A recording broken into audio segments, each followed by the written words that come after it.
اب ہم آتے ہیں اس پارے کے ایک مضمون کو لیتے ہیں، ایک کی ہم دریافت کریں گے، اور وہ کی یہ ہے کہ چونکہ پارہ نمبر 2 کے اندر بے شمار فقہی مسائل بیان کیے گئے ہیں، شریعت کے احکام بیان کیے گئے ہیں، اور شریعت کے احکام کو پڑھتے ہوئے ایک طالب علم سوچنے لگتا ہے کہ ابھی قتل اور اس کے سلسلے کی گفتگو چل رہی تھی، اچانک وراثت کی بحث آ گئی، وراثت کی گفتگو چل رہی تھی کہ روزے کا تذکرہ آ گیا، روزے کا تذکرہ ختم ہو تو رشوت کی بات آ گئی، رشوت کی بات چل رہی تھی تو اس کے بعد حج اور جہاد کا حکم آ گیا۔ تو یہ جو احکامات انٹرٹوائن کوئی آدمی دیکھتا ہے تو سوچتا ہے کہ ان سب کے درمیان کامن تھریڈ کیا ہے، ان سب احکامات کو بیان کرنے کے پیچھے کیا مقاصد ہیں، کیا مصلحت ہے۔ آئیے ہم پوچھتے ہیں نوجوان عالم دین ڈاکٹر محی الدین غازی، جو مفکر بھی ہیں، کئی کتابوں کے مصنف بھی ہیں، قرآن سے بہت گہری دلچسپی رکھتے ہیں، گہری نگاہ رکھتے ہیں، ان سے پوچھتے ہیں کہ ان تمام آیتوں، ان تمام احکامات کے درمیان کامن تھریڈ کیا ہے۔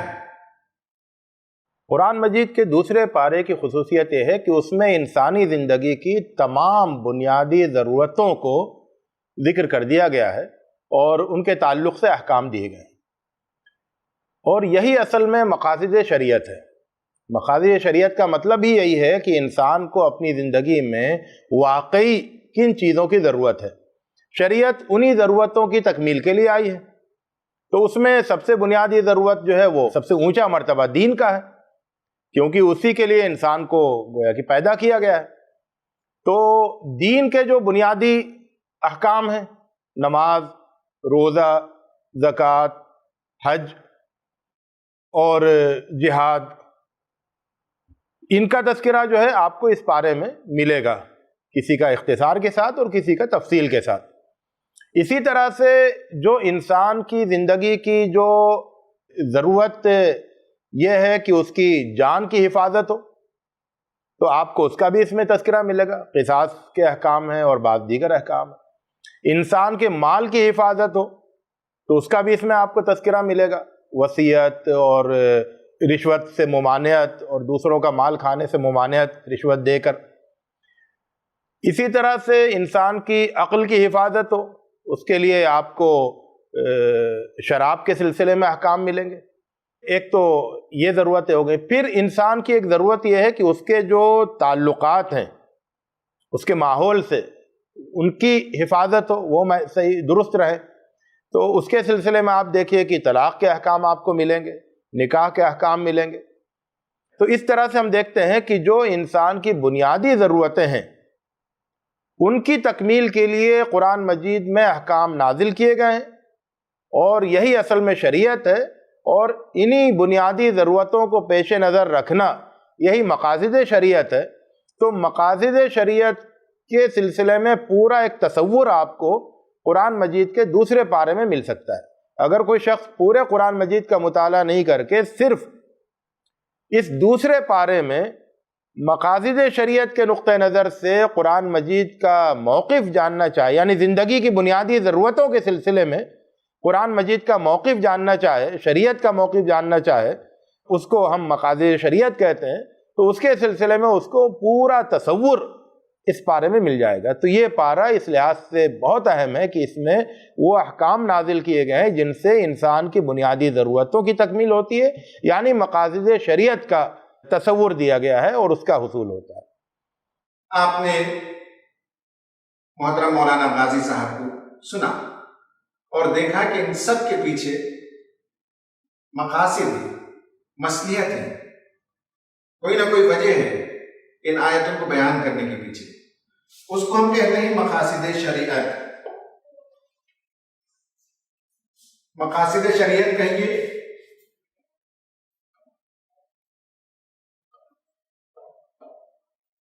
یا آبجیکٹیوز شریعہ۔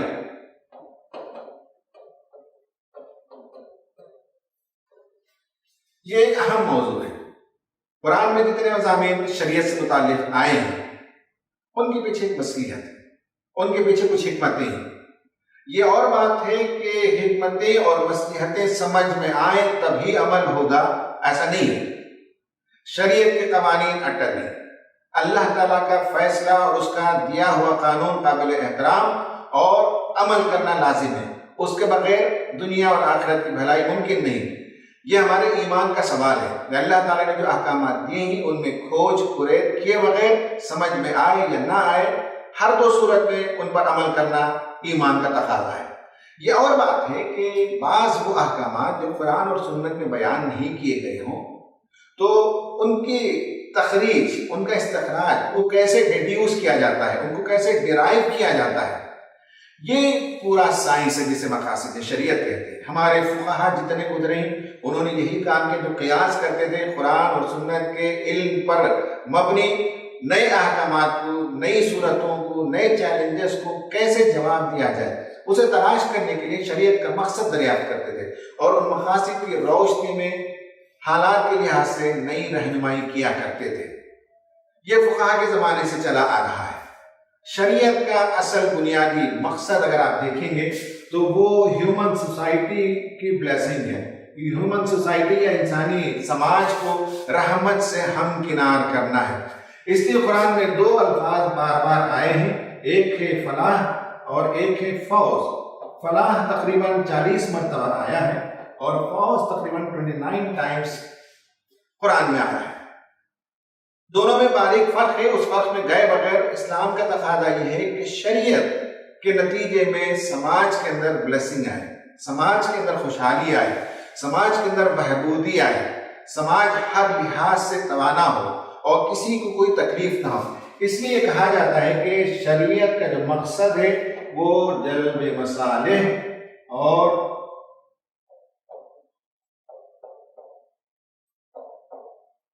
دفع المفاسد، یعنی یہ ہے کہ جو انسانی سوسائٹی کے لیے بینیفیشل امور ہو سکتے ہیں انہیں سماج میں عام کرنا، اور سوسائٹی کے لیے جو ٹربل کر سکتے ہیں، نقصان دہ ہو سکتے ہیں، پرابلمٹک ہو سکتے ہیں، ان امور کو دفع کرنا، انہیں دور کرنا، یہ شریعت کا بنیادی مقصد ہے. اس کے لیے اصطلاحات بہت سے کیے گئے اور امام غزالی نے اسے پہلی مرتبہ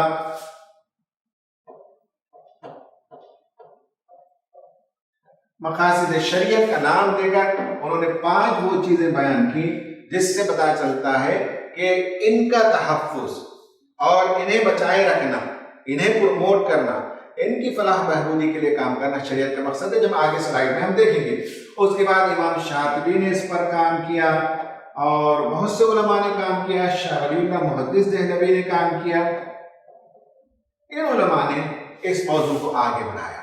صرف 5 چیزوں میں شریعت کے مقاصد کو مقید کرنے کے بجائے اور اس کی فہرست کو تبیین کیا گیا.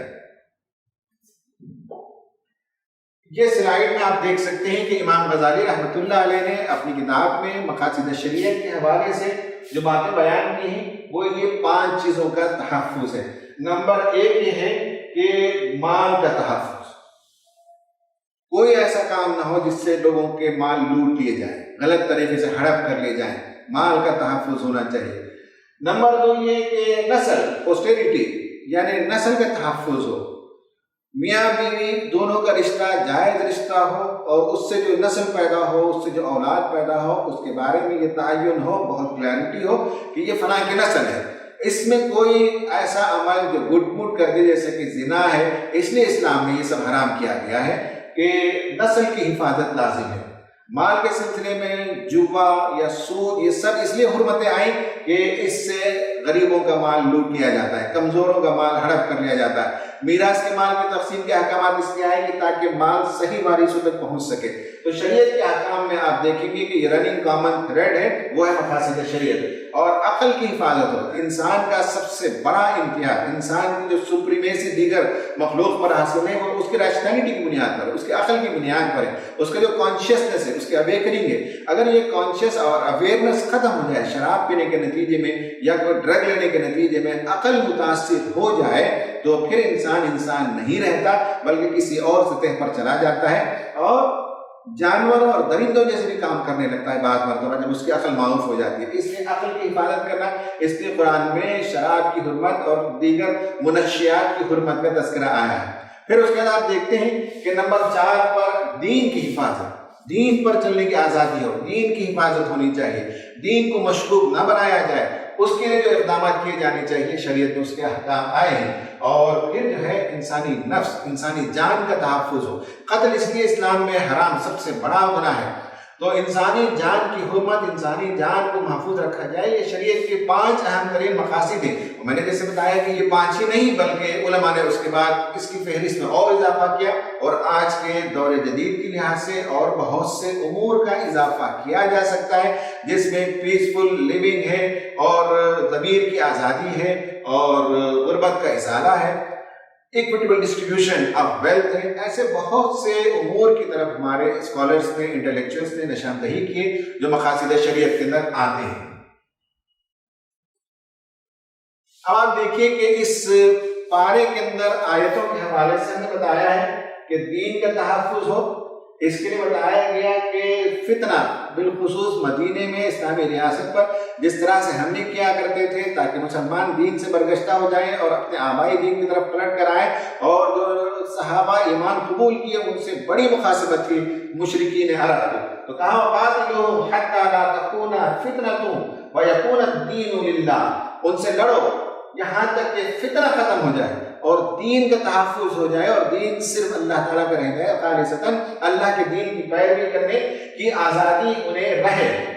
جان کی حفاظت کے سلسلے میں کہا یا ایھا الذین آمنوا کتب علیکم القصاص فی القتل، قتل کے سلسلے میں قصاص کا، برابری کا، ریٹریبیوشن کا قانون تمہیں دیا جاتا ہے۔ اس پارے کے اندر آپ دیکھتے ہیں، اسی پارے کے اندر آپ دیکھتے ہیں کہ انٹلیکٹ کی حفاظت کے لیے یسألونک عن الخمر والمیسر، لوگ آپ سے پوچھتے ہیں شراب کے بارے میں، جوے کے بارے میں، پھر اس کے احکامات یہاں بھی آئے، پھر آگے سورہ مائدہ کے اندر بھی اور دیگر سورتوں کے اندر بھی اس کے احکامات بیان کیے گئے، تاکہ شریعت کا مقصد معلوم ہو کہ دین کی حفاظت ہو، جان کی حفاظت ہو، مال کی حفاظت ہو۔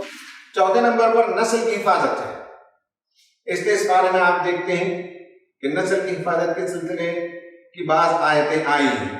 میاں اور بیوی کے درمیان اگر کسی وجہ سے اتفاق نہ ہو، طلاق کی نوبت آ جائے، تو طلاق کے بعد متعلقہ عورت کے لیے لازم ہے کہ وہ 3 ماہواری تک انتظار کرے۔ وَالْمُطَلَّقَاتُ يَتَرَبَّصْنَ بِأَنفُسِهِنَّ 3 قُرُوء، متعلقہ عورت کے لیے لازم ہے کہ وہ انتظار کرے، اپنے آپ کو رو کے رکھے 3 مہینے کے لیے۔ وَلَا يَحِلُّ لَهُنَّ أَن يَكْتُمْنَ مَا خَلَقَ اللَّهُ فِي أَرْحَامِهِنَّ، ان کے لیے بات جائز نہیں ہے کہ اللہ تعالیٰ نے ان کے ارحام میں، ان کے پیٹوں میں جو تخلیق کی ہے اسے چھپائیں۔ یعنی اس کا مطلب یہ ہے کہ طلاق ہو جانے کے باوجود یہ ظاہر ہونا چاہیے کہ طلاق شدہ عورت اگر اپنا گھر چھوڑ کر جا رہی ہے میکے، اور اگر وہ حاملہ ہو تو اس ہونے والی اولاد کا فادر کون ہے یہ طے ہو جانا چاہیے۔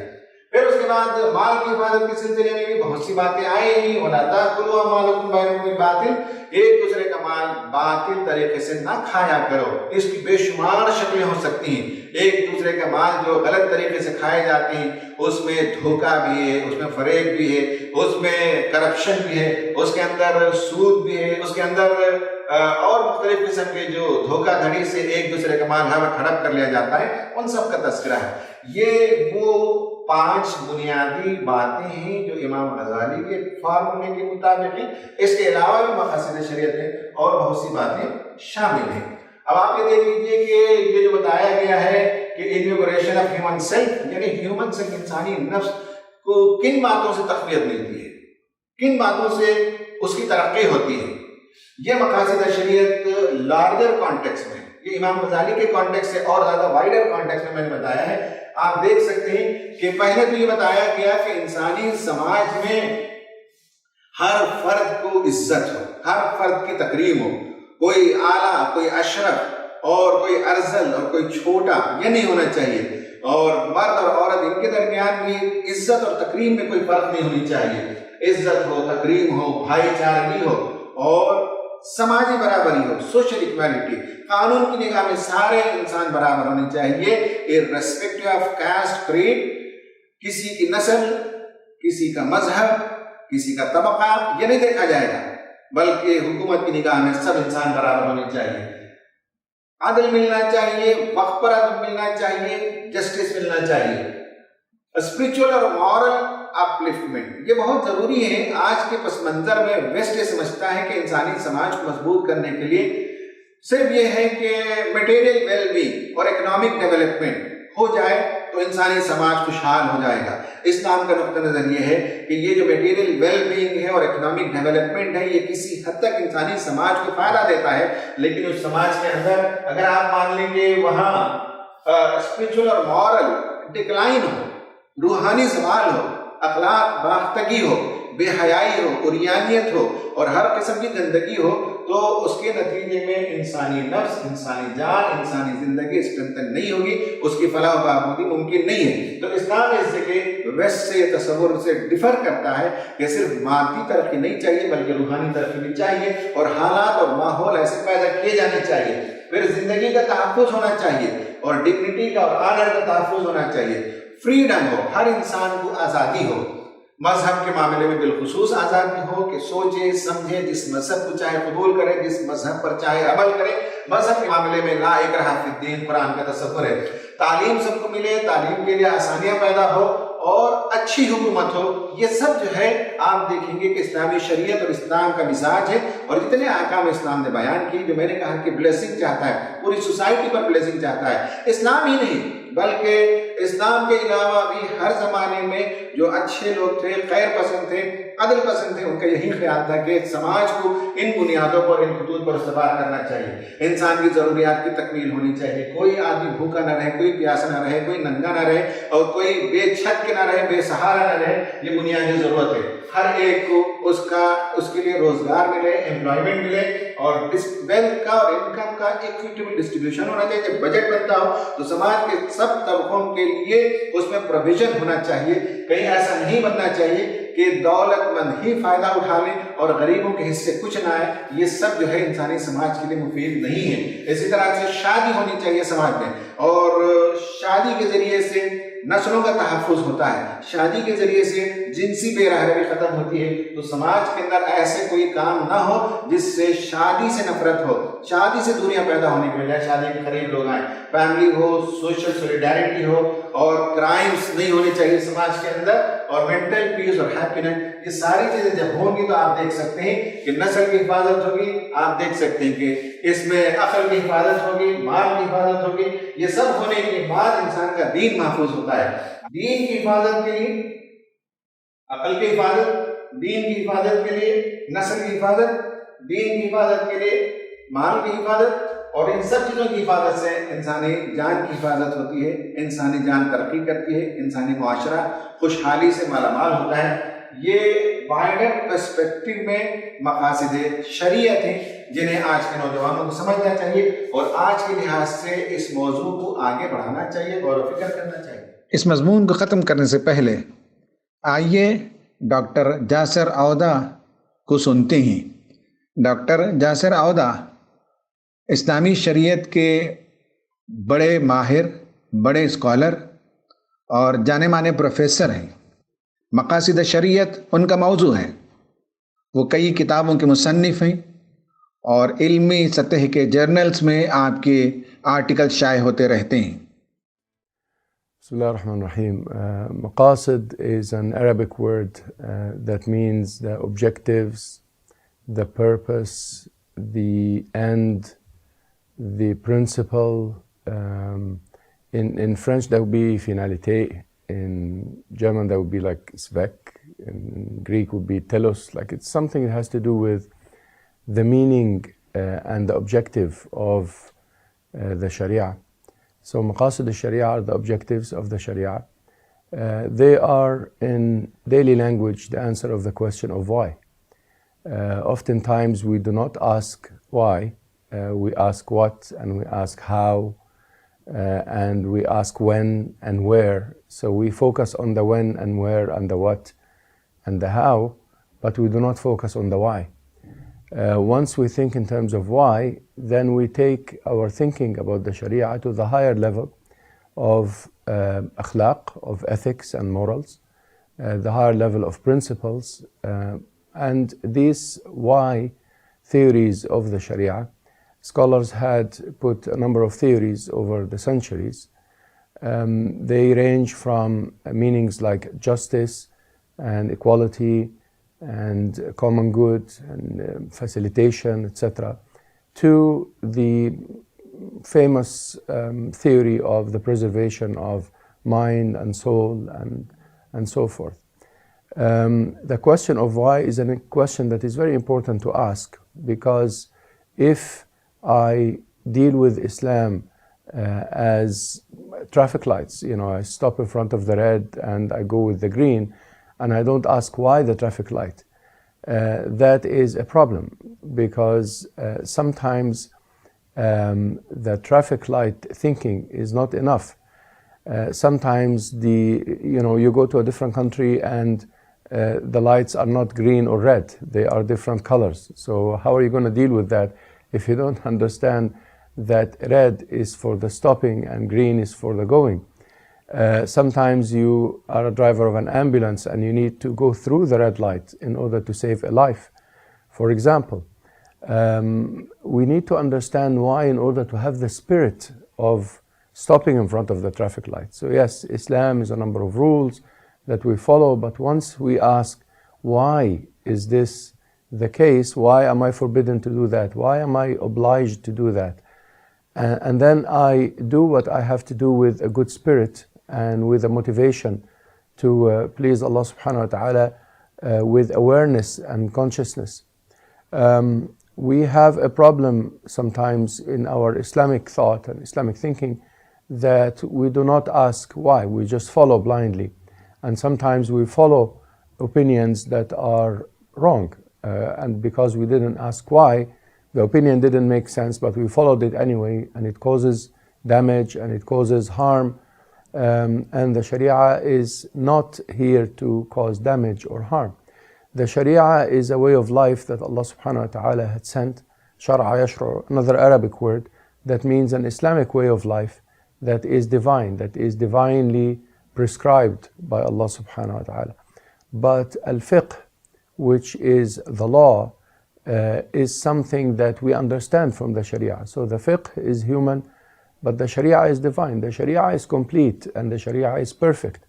But our fiqh, our understanding, is not necessarily complete. In fact, it's never complete. It's always a human understanding of the Sharia.